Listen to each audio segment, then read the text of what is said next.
हाँ जी दोस्तों, क्या हाल है? उम्मीद करता हूँ सभी बहुत बढ़िया होगे और पढ़ाई भी एक नंबर चल रही होगी। ठीक है, आज ना बिना किसी टाइम को वेस्ट किए रिवाइज करते हैं टनेज टैक्सेशन को, जिसमें छोटी-छोटी चीजें शायद तुम भूल जाओगे। इसलिए भूला सीरीज का एपिसोड 6 इसके ऊपर बनाया गया। ठीक है, as the name suggest tonnage tonnage यानी वजन के ऊपर टैक्सेशन। वजन किसका ज्यादा होता है? नॉर्मली शिप्स का वजन बहुत ज्यादा रहता है। ठीक है, शिप्स जितना ज्यादा वजन उठाएंगी उतना ज्यादा उनको इनकम देनी पड़ेगी, उतना ज्यादा उनको टैक्स देना पड़ेगा। ठीक है, तो किसको एप्लीकेबल? एक इंडियन कंपनी को जिसका पोएम इंडिया में, यानी अगर इन शॉर्ट में ऑल इन ऑल बोल दो, एक रेसिडेंट कंपनी को ना टनेज का एडवांटेज मिल जाएगा। रेसिडेंट होना चाहिए प्लस कंपनी होना चाहिए ठीक है, किसी भी इंडिविजुअल एचयूएफ एओपी बीओ या आर्टिफिशियल ज्यूरिडिकल पर्सन एलएलपी किसी को नहीं मिलने वाला, कंपनी होना चाहिए। कहता है एटलीस्ट वन उसके पास क्वालिफाइंग शिप होना चाहिए, उसके पास कम से कम एक क्वालिफाइंग शिप होना चाहिए। क्वालिफाइंग शिप क्या होता है? कम से कम 15 टन की 15 टन का वजन होना चाहिए शिप का। ये स्कीम ऑप्शनल है, अगर चाहे तो टनेज में भरे, नहीं चाहे तो रेगुलर स्कीम में भर के भर दे, कोई दिक्कत नहीं। इसमें भी कोई दिक्कत नहीं। आगे देखते हैं कैसे करते हैं कैलकुलेट टनेज इनकम को। ठीक है, डेली जितना वजन टनेज उठा रहे हैं ना, जितना भी शिप उठा रहे हैं, डेली जितना वजन उठा रहे हैं उसको पर टन या पर 100 टन के रेट से मल्टीप्लाई करो, डेली इनकम आ जाएगी। जितने डेज वो इंडिया में ऑपरेट कर रहा है उसको नंबर ऑफ डेज से मल्टीप्लाई कर लो, तुम्हारे पास टोटल इनकम आ जाएगी। अच्छा ठीक है, अगर 1000 टन तक ना वो शिप वजन उठा रहा है तो पर 100 टन ना 70 रुपए से मल्टीप्लाई कर लो। अगर वो 1000 से लेके 10,000 टन उठा रहा है वजन, तो ₹53 पर 100 टन ले लो, प्लस 700 ऐड कर दो उसमें। अगर वो 10,000 से लेके 25,000 टन उठा रहा है ना, तो ₹42 पर 100 टन लगा के 5470 ऐड कर दो उसमें। अच्छा, अगर 25,000 से ज्यादा चला रहा है तो 29 पर 100 टन लेके 11,770 से कर दो।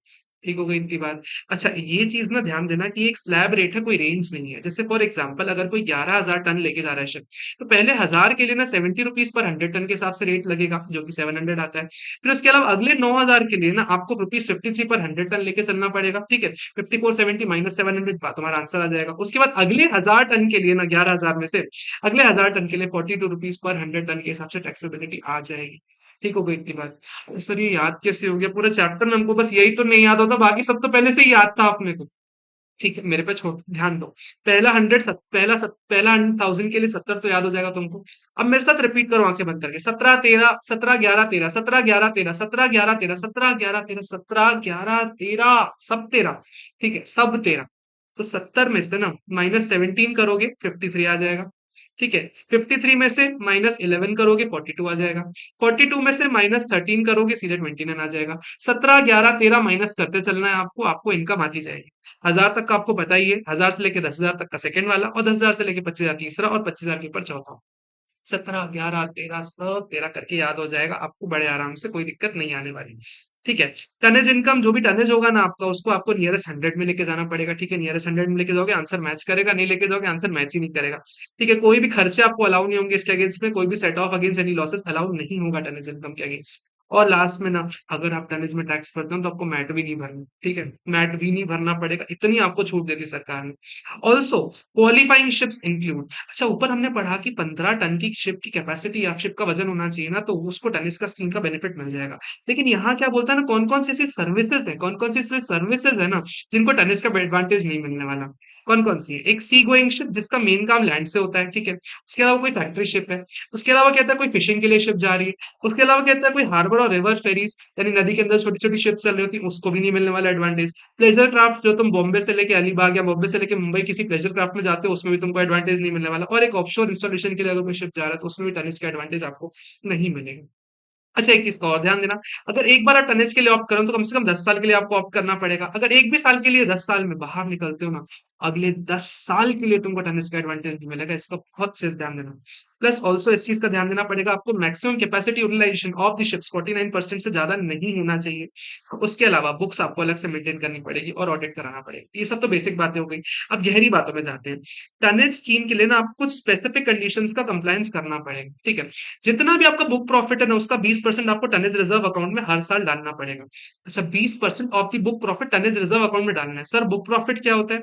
वही अपना मैट वाला 115 जेबी। ठीक है, बुक प्रॉफिट जितना भी पीएनएल में डाला होगा उसमें कुछ एडजस्टमेंट करोगे, जो वैल्यू आएगी बुक प्रॉफिट होगा, उसका 20% टनेज रिजर्व अकाउंट में डाल दो। अच्छा, उस रिजर्व को ना आपको 8 साल के अंदर यूज भी करना है। किस चीज के लिए? एक नई शिप खरीदने के लिए यूज करना है। अच्छा, किसी साल में ना अगर आपने अमाउंट कम डाला, मान लो 20% था, आपने 15% ही डाला, तो जो 5% है ना, इस पे आप पे टैक्स लग जाएगा। कितना टैक्स लगेगा? जितनी भी आपने इनकम निकाली थी ना, उस पे 5%, जितना भी आपने शॉर्ट डाला वर्सेस 20% मिनिमम जितना आपको करना चाहिए था, यानी जितना भी शॉर्टफॉल है विद रिस्पेक्ट टू मिनिमम कितना करना चाहिए था, उतना आपके लिए टैक्सेबल हो जाएगा उस साल में। The consequences of non utilization, अगर आपने वो 8 साल के अंदर यूज नहीं किया या किसी 8 साल से पहले किसी गलत चीज के लिए यूज कर लिया अदर देन बाइंग शिप्स, तो कितना हो जाएगा? जितना आपने मिस यूटिलाइज किया ना या जितना आपने अनयूटिलाइज रखा ना, उतना विद रिस्पेक्ट टू जितना आपने उस साल में क्रिएट किया था, इस रेशियो में आपको रेलेवेंट शिपिंग इनकम पे टैक्स लग जाएगा। ठीक हो गई इतनी बात। ये तीनों उसी साल एक ही साल के रखने पड़ेंगे। जिस साल मिस यूटिलाइज कर रहे हो वो साल वाला मिस यूटिलाइज अमाउंट देना पड़ेगा। रिजर्व जिस साल में क्रिएट किया था उस साल में जाना पड़ेगा, उसी साल की शिपिंग इनकम लेनी पड़ेगी। और टैक्स उस साल में लगाना है जिस साल में आपने मिस यूटिलाइज किया। ठीक हो गई इतनी बात। एक बार सांस लेके 10 सेकंड पीछे करके वापस सुन, क्लियर हो जाएगा, कोई दिक्कत वाली बात नहीं। रेलेवेंट शिपिंग इनकम कौन कौन सी होती है? जो भी कोर एक्टिविटी से इनकम है वो, और सेकंड थिंग इंसिडेंटल एक्टिविटीज से वो। अच्छा, इंसिडेंटल में भी ना आपको ध्यान देना पड़ेगा, मैक्सिमम 0.25%, 0.25 नहीं, 0.25% of the turnover of the core activities, यानी शिपिंग एक्टिविटीज का 0.25% अगर इंसिडेंटल एक्टिविटीज है ना, तो उसको शिपिंग इनकम में मानोगे। अगर उससे ज्यादा जा रहा है तो इंसिडेंटल एक्टिविटीज को आप रेगुलर वे से टैक्स करोगे, टनेज टैक्सेशन में नहीं इंक्लूड करोगे। ठीक हो गई इतनी बात।